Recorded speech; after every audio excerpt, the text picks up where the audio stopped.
Existe una verdad brutal en el béisbol moderno que los aficionados de los Dodgers de Los Ángeles preferirían olvidar.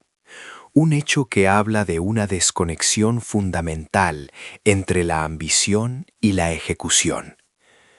Durante casi una década, el club invirtió la asombrosa cifra de más de $120 millones en la estrategia cubana. Un dinero que, en retrospectiva, resultó en una colección de promesas incumplidas, carreras que se extinguieron antes de encenderse y agujeros negros salariales. Esta no fue simplemente una serie de errores de scouting, sino una catástrofe financiera y deportiva que persiguió a la organización bajo el liderazgo del entonces gerente general Ned Colletti, perdiendo a la vez a los talentos más grandes de la isla que sí triunfaron. Para desentrañar esta historia de fracaso épico, las decisiones que costaron fortunas y la improbable redención que finalmente llegó, acompañen este análisis detallado en 3-2-1, Home Run Diario. La ironía era cruel. Mientras la MLB se inundaba de talento cubano de élite, nombres como Aroldis Chapman, Yoenis Céspedes y José Abreu, jugadores que se convertirían en All-Stars y pilares ofensivos de sus respectivas franquicias, los Dodgers parecían condenados a seleccionar siempre la manzana podrida.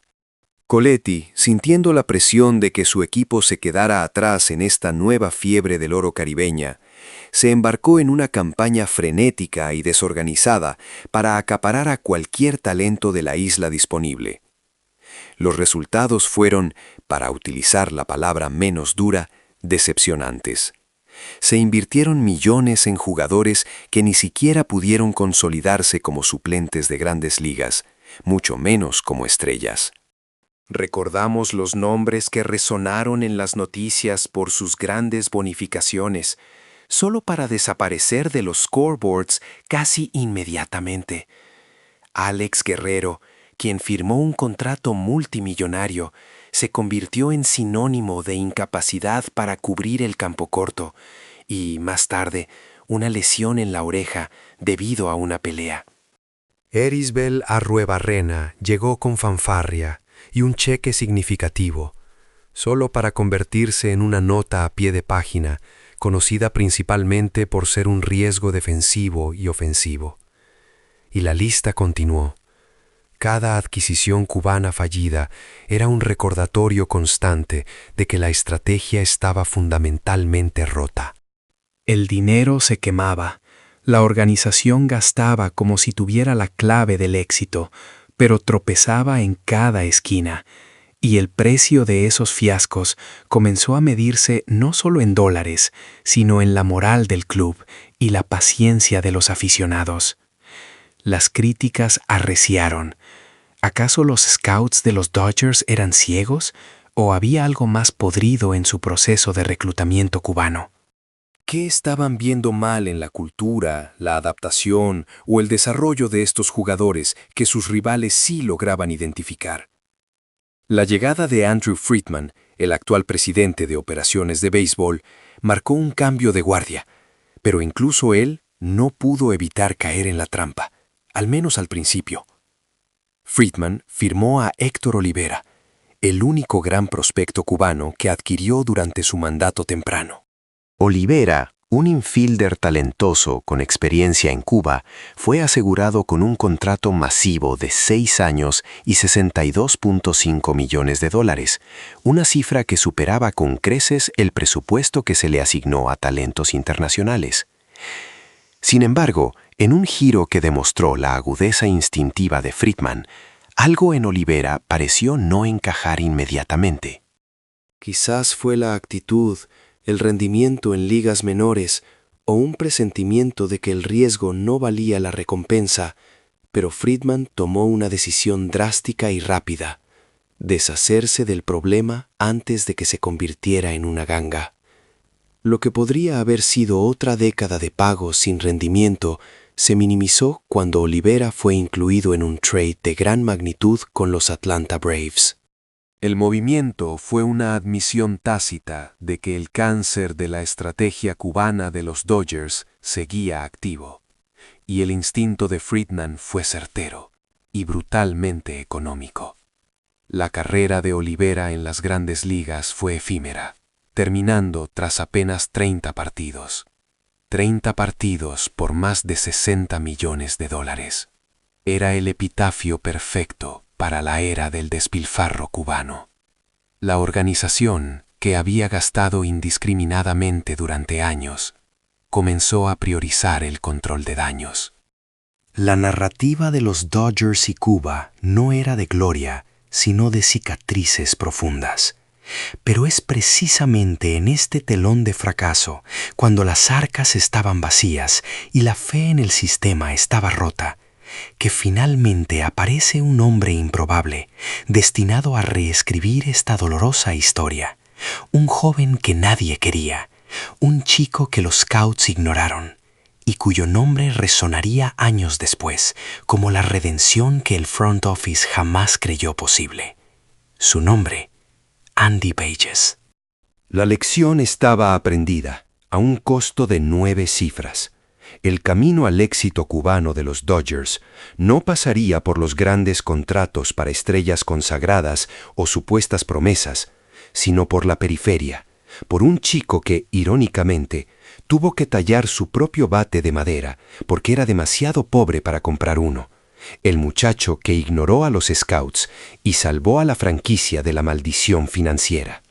La joya cubano que Andrew Friedman sí firmó fue Héctor Olivera, un contrato de 6 años y $62.5 millones, el único pez gordo que el nuevo presidente de operaciones había traído. Y sin embargo, a las pocas semanas de la firma, Friedman olió algo podrido. Actuó con una frialdad brutal, soltándolo inmediatamente a Atlanta para minimizar una herida que de otra forma hubiera gangrenado la franquicia. La carrera de Olivera en las grandes ligas terminó, en efecto, en solo 30 partidos. Un fracaso monumental, pero al menos los Dodgers lo cortaron a tiempo, al contrario de los miles de millones perdidos en otras promesas. Este historial de cicatrices era la norma, no la excepción. Incluso el éxito de Yasiel Puig vino con un costo oscuro, una odisea cinematográfica de 12 intentos de escape y deudas con cárteles mexicanos que superaron el $1 millón. Para cuando los Dodgers estaban listos para dejar atrás la estrategia cubana, Friedman tomó la decisión que lo persigue hasta hoy: quedarse con el lanzador Yadier Álvarez y soltar a Jordan Álvarez, el bateador que más tarde se convertiría en una estrella temible, a pesar de que el costo de Jordan había sido de apenas $2 millones. La historia cubana de los Dodgers estaba marcada por el desperdicio, el fraude y los errores de juicio que sumaban miles de millones. Y es en medio de esa historia de 6.000 millones de yenes de fondos desperdiciados, de grandes contratos que se pudrieron al sol, donde aparece la antítesis, Andy Pages. Un muchacho que ni siquiera podía permitirse un bate, que tuvo que tallar el suyo de un trozo de madera, que tuvo que escapar solo de Cuba a los 16 años, cruzando Guayana, Curazao, Haití y República Dominicana, para reunirse con su familia 7 años después.